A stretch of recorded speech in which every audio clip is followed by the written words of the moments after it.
great. Okay. You can do it. It's going to be fine. I feel like you're telling me that just as much as you need to hear it. It is. Yes, 100%. Yeah. Welcome to My Therapist is Out, an open space therapy collective podcast. We are your hub for queer and trans mental health care. Each episode, we'll speak with one of our therapists or collective members and chat about a mental health topic using a queer lens. And I am your host, Renee Johnson, licensed professional clinical counselor, art therapist, and founder of Open Space Therapy Collective. This week, we are speaking with OSTC therapist Kristen Crowe. Kristen is a licensed professional clinical counselor, board-certified dance movement therapist. Kristen specializes in working with individuals, couples, poly, ethical non-monogamy, and sex therapy.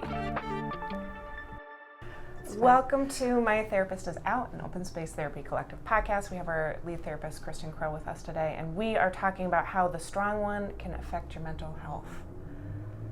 Being the strong one? Being the strong one. Okay. Yeah.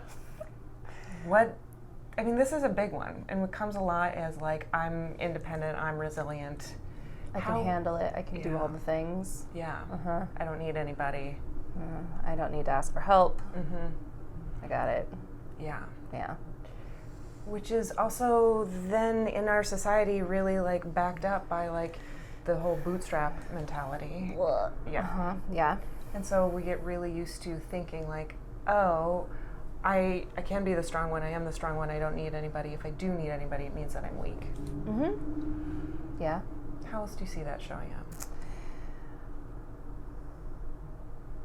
I feel like it's a twofold thing, like even asking for help in society, like you feel that you're weak, but then people also start to perpetuate that thing, like you ask for help for one thing and sometimes people then make assumptions that you need help for all sorts of other things, and then that's a self-perpetuating cycle. But also like the strong thing, like if you never ask for help, people also stop checking on you, and so when you need that, it's harder to ask. So I feel like it goes in both directions. Yeah, that's a really good point. It's like people assume you're weak and then just continue to help you even though you don't need it. Yeah. And or you do need help but nobody's checking on you because it's, oh, Kristen's got it, that's fine. Yeah. Or even like to the help point, like not even like keep helping you, it's just assume that you need it. And so like they're not going to come to you for this because you can't handle that kind of thing. Yeah. You can't handle it. Mm-hmm. Which is a rough thing to hear from people. I feel like both things are rough things to hear. Mm-hmm. Like, oh, well, you got this. You don't need any help. And you're like, well, now I don't feel like I can ask for help because you've already assumed that I got this, and now I feel terrible if I do. Yeah. So with both of those ends of the spectrum, we'll call it. Sure. What are some of the consequences that you're seeing in people who don't get checked on and people who get assumed that they can't handle things? I feel like I feel like heavy air quotes, but on the strong end of the spectrum, like it leads to being like really burnt out, right? You feel overwhelmed, you feel exhausted all the time, and then you kind of start to wonder, like, why are things falling through the cracks? I can handle this. I'm supposed to be able to handle this because this is what, the story that we've been told. And then on the other side, it turns in like the heavy air quotes again, the weak side. It's, like, well, I can't handle anything, and I've got like learned helplessness, and everything, I don't know how to make the right decision. I don't know how to do the things, and so you start to doubt yourself. So I guess they both start to lead to doubt yourself. Yeah, and like as you're saying that, a lot of isolation. Yeah, and a lot of like, can't make any decisions for myself. I feel so alone here, and also I should be able to handle all of these things. I'm so busy.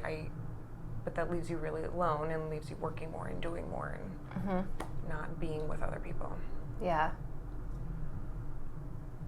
How do you see this just showing up in career spaces, in family dynamics? Where are you seeing it showing up? How is it showing up? I feel like that shows up everywhere. Like, yes, in career spaces, right? Like, going to use you and I as examples again. But, you know, like, we've created our own spaces, and I feel like a lot of times we're like, no, we can handle all the things. And you're like, no, eventually I'm going to hit something where I'm going to need to lean on someone. But I feel like that's been a process for both of us to learn. And then, like, in your family, maybe you're the one who, I'll shift away from us, but like maybe, in your family, like, you're the strong one and everybody comes and dumps their problems on you, and you're the peacekeeper, and you're the one who, like, has to handle, like, you know, all of the things, because that's the role that you've started playing. And then you're like, well, I can't take my family stuff outside, right? Because it's my family stuff. And, you know, don't air your dirty laundry. Yeah. Yeah. Well, that's a huge cultural piece. And then depending on your culture, you can't go to therapy either. Yeah. There's a lot in there. So much. Yeah. What, as you've been working through it, like in starting your own business and in being somebody who gets a lot of satisfaction out of what you're doing, where are you finding that voice being really loud, and what are some things that you're doing to help be like, no, this is an area I can ask for help, and I do have a support system that will actually step in? It ended up being a bunch of people who I love and trust telling me, like, hey, you need some sleep. Thank you. And yeah, and also realizing, like, finally getting out of my own ego and be like, I don't know everything, which kind of turned into the I don't know anything space, and so that was fun. Yeah, it's a balancing act. Like, I feel like I always come up against something that, like, I really have no idea. And I'm like, someone else can do it better, and it's going to be easier for them to just do it than me spend 45 hours researching the thing. Yeah. Yeah. And I mean, nod to why we've got a great team of people that helps us do all of the things, including this. But you also bring up a good point of that swing from, like, okay, I'm really struggling in doing this. Maybe I should ask for help. Oh shit, I can't do anything. And now, why did I think I could do anything to begin with? Like, and switching to that staying in that isolated feeling, but going to the other end of it. Yeah, I always think about it as, like, big fish, little pond, and, like, little fish, big ocean, and you're just like, oh shit. Right, so, like, you're ready to make that leap, but then, like, you have to figure out how to grow into that space, and so, like, getting the help, like, this turned into a really weird analogy, because now there's no, like, sink or swim thing, but, like, that's all that's coming to my brain. Coffee. Yeah. Yeah, right. Yeah, it's a really different mindset, right? Like, to be able to ask for help, or if you're somebody who's not used to asking, or if there's somebody that is really used to asking for help or having people help them, whether you're asking or not, to start doing the opposite, to start saying, hey, you know, I actually got this, thanks, or I need help, I'm over my head, and not completely flip to the other side, but do it in small ways that doesn't keep you isolated, but keeps you connected to the people that you're engaging with. Yeah. Yes. And the work that you have to do to your nervous system to kind of, like, help regulate that, right? Like, if you're going to set that boundary of, like, no, I got this, then, like, what is that going to bring up for you? And if you're going to ask for help, which is something that you're not going to do, like, regulating around that, like, are they going to see me as weak? Are they going to, like, all of that internalized stuff that we bring in. Yeah.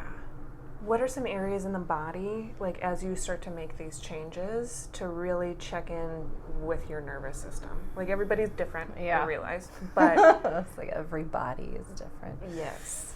What are some common things or some telltale signs, if we're, like, zooming out a little bit, to notice if your nervous system's getting a little off? I feel like the biggest thing to track is, like, your breathing. Like, are you starting to breathe, like, really well? Is it different? Is your breath different? Faster, shallower, or even just like I'm sighing a lot, or even yawning. Yeah, your body will yawn when it wants more oxygen, which is often like the hey, slow down a minute, right? Also, you yawn when you're sleepy, but different. That, and then racing thoughts tend to be a really common one too. Yeah, I'll find myself holding my breath a lot, which I think is usually a big, I'll be at the computer being like, okay, I got this.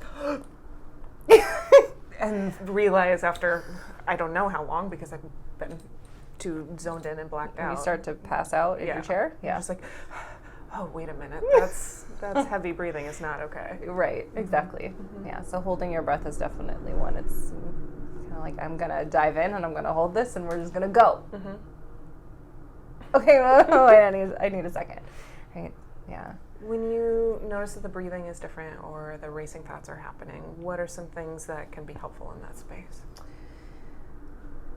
I feel like if I see it in clients, or even with people, everybody hates this phrase, but it's like pause and take a breath and like see where it lands. Like, are you breathing? And it's like, I can like really shallow chest breathing, or like, can you figure out how to like deep belly breathe? Because breathing into your belly is actually one of those regulatory nervous system things. So if you can access that, like, you can start to physiologically calm your body down. I was listening to a Gabor Mate thing earlier this morning, and he was talking about how getting your three brains, your like brain, your heart, and your stomach all in sync. And I think if in using breathing, you can kind of check into those three places to try and get them on the same rhythm. Yep, for sure. Another piece of this, as you're we're making adjustments, asking for help, or trying to do things on our own, whatever space we're trying to make adjustments, our friends and family are going to get a little weirded out that we're doing something different. Oh, so weird. And their nervous systems might go a little haywire, and they might get worried about you, or they might be upset that you're doing something different. How do you see people trying to manage their relationships while making changes for themselves?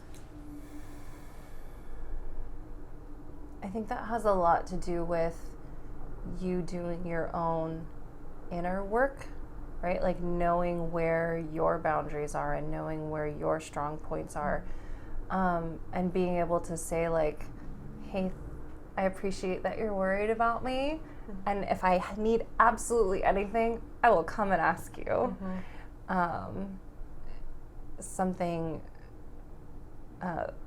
I've done business coaching. So like my business coach has also been like, there are some people whose energy like you just can't bring with you. And like, if then you're just somebody that they're just someone you don't talk to about these changes that you're making right now until you feel like you're in a more solid space that you can handle whatever that is. But otherwise it's just like, oh, my project's going great, thanks. Change of subject, right? Whatever that project is.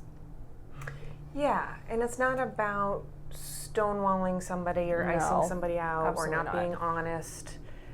It's about making some internal changes and being pretty confident in those and bringing in the people that you know can track with you.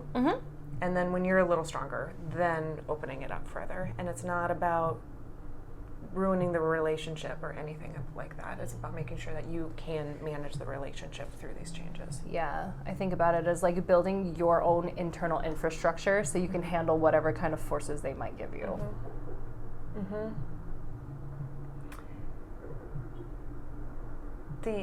This is ridiculous. Go. A friend of mine has a really old house, and he's been what he's called saran wrapping the house since it's been raining, which I know that it can't be what he's actually doing. My house is really old, it could be. Yeah, because he's like the woods, like it's expanding too much with all of the rain that we're getting. And so laughing hysterically over a bunch as I'm hearing the story.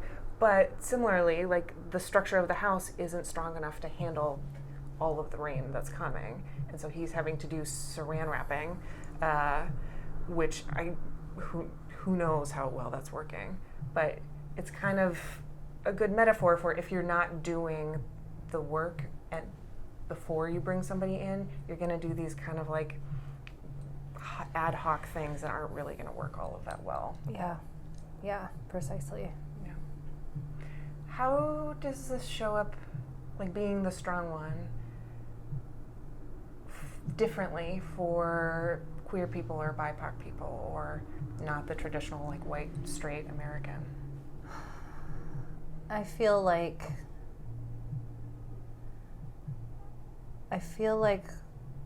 queer and BIPOC people are often expected to do like the emotional labor for a lot.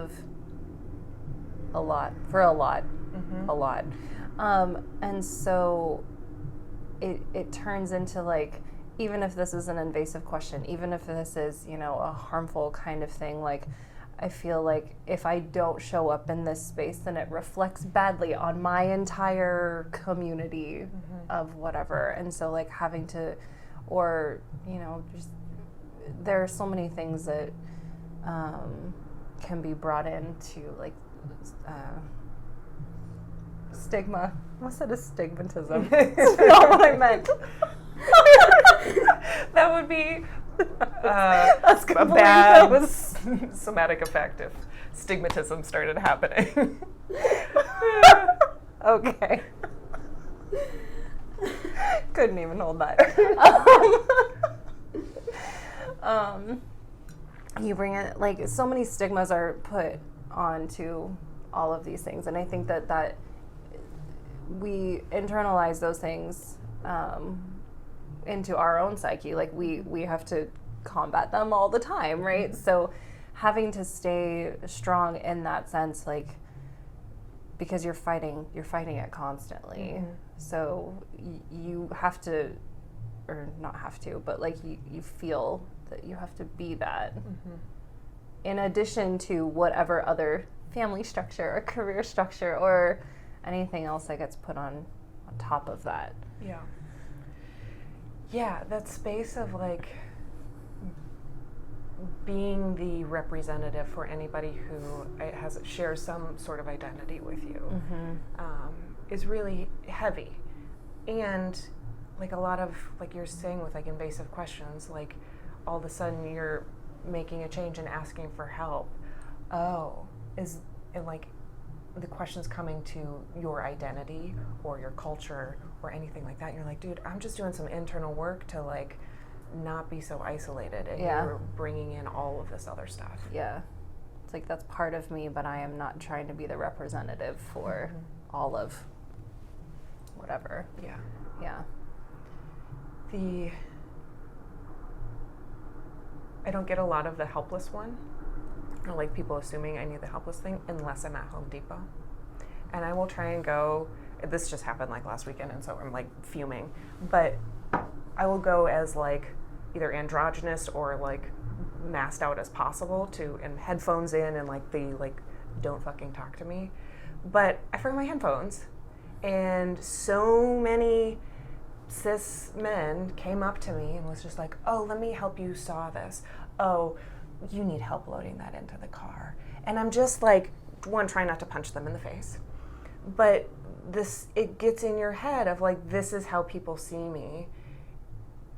This is how I present, and like how I think I present and how the world actually engages with me are very different people. And if that's happening all of the time, that self-doubt can come in there.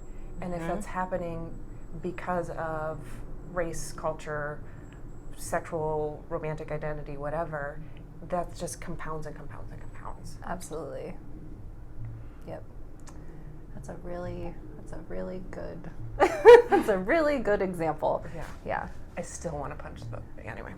I was like, shares Home Depot story with you later about how you So, yeah. What's missing here? Like, what are some other ways? Maybe let's ask this. How do you notice if you're in kind of one of these camps of learned helplessness or being the strong one? If this is something that you're like, some of this kind of registers. What are some things to try and notice?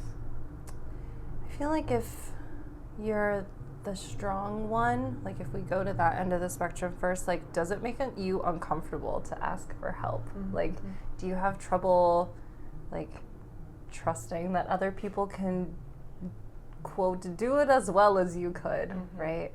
And then like what kind of stuff does that bring up for you? If you're kind of on like the learned helplessness side, like do you feel do you feel like a compulsion, for lack of a better word, to ask for help even when it's something that you already know? Right? Like, I've done this 1,000 times. Why am I asking for help? Because it's my new pattern. There's an apology thing that can happen in here too. Oh, yeah. Like Thank you. apologizing for every little thing all of the time, even if it's just like small stuff, offering a suggestion. Somebody asks you for help and then you apologize for offering information that you know. Yeah. This like struggle to take up space. Yeah. Definitely. Yeah. One thing that I've noticed for me as a sign that I'm like have gone too far into the strong one space is when everybody's coming to talk to me about what's going on for them, in my personal life, professionally, obviously, that's what I do, different thing. But in my personal life, but people have stopped asking how I am.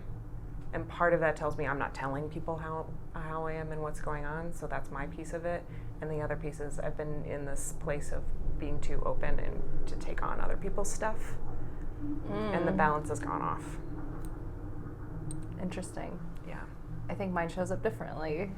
When I'm very holding on to being the strong one, everyone starts to ask how I'm doing because it shows that I am not asking for help.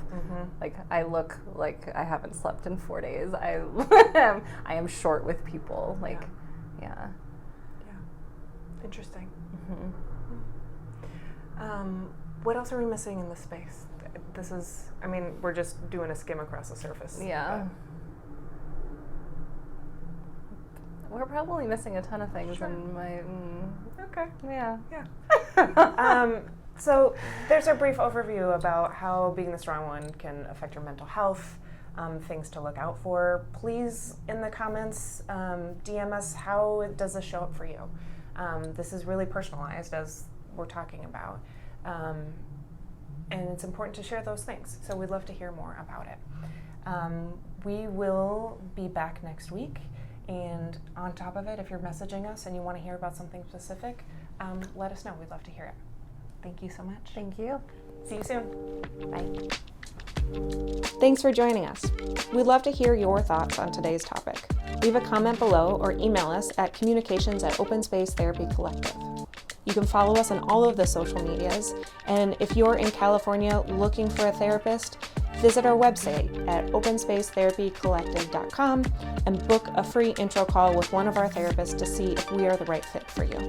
My Therapist is Out is an Open Space Therapy Collective podcast. Our therapists are Kristen Crowe, Debbie White, and Renee Johnson. Clinical consultant, Jenny Nigro. Communications coordinator, Riley Andreessen. Marketing consultant, M. Isa Messaging. Administrative assistant, Mirza Ruiz. And our podcast editing is done by Smash and Grab Studio.